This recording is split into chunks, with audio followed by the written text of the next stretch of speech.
So A, when human beings are in active alcoholism or addiction, what does their drug of choice truly do or give them? And B, when human beings get into recovery from alcoholism or addiction, what does the recovery program or process truly do or give them? The prevailing understanding of addiction, which I'm sure everybody who's watching this has at least some idea of already, is that using alcohol or drugs or whatever your addictive substance or behavior is a coping mechanism, right? It's a way to soothe ourselves or to regulate a dysregulated nervous system. And I definitely agree with this. I mean, if you watch someone in active addiction, you can tell that they're just, trying to put the fire out. But I also think that it's only a small part of a larger context and story. My questions have always been why and what. So why are we needing to put out a fire so badly? And what is that fire? Why are we having to regulate our nervous systems so much? And what is causing that dysregulation? This may sound like a strange way to start to answer these questions, but have you ever known a sad drunk, yeah? Meaning someone who, when they drink, gets down or depressed or sad. Have you ever known an angry drunk? Somebody who's not usually angry, but when they drink, they get volatile or pissed off. The big miss for most people is assuming that alcohol causes these things to happen, right? That alcohol causes people to be sad or depressed or causes them to be angry and volatile.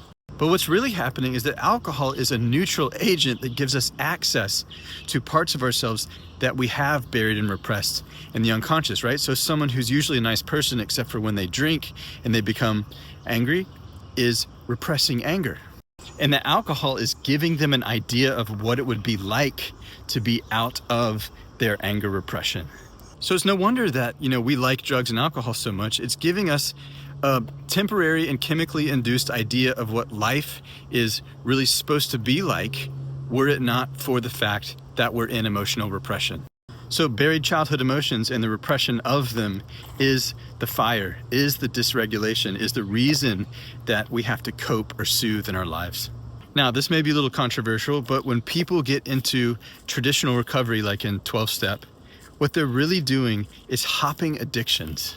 They're moving from a dependence on the drugs and the alcohol to a subtler addiction to beliefs like I'm an addict, I'm an alcoholic, I can never drink or use again, and a dependence on mutual support, approval, and the high that comes from being helped and helping others.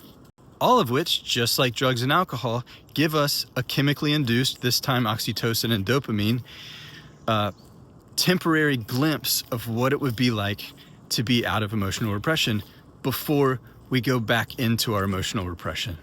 Which is why 12-steppers have to keep going back to meetings and keep helping people year after year. It's all an addictive drug when we're in emotional repression. But here's the beauty of KI's emotional repression work. As we come out of emotional repression, the addictiveness falls away. Yeah? Because the buried emotions that were driving us to either use or not use aren't there anymore.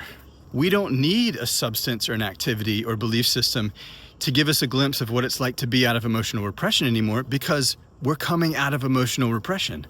If you can remember this, most people had a time prior to when their addiction started ramping up and getting bad where they could drink or use or not drink or use, and either way it was fine.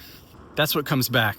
It's really just the ability to be ourselves. And so we don't need anything to help us be ourselves anymore when we can be ourselves. So if you've tried both the using and the not using and neither seem to work, this is why. And if you'd like to try some of KI's emotional repression work, visit repressiontest.com.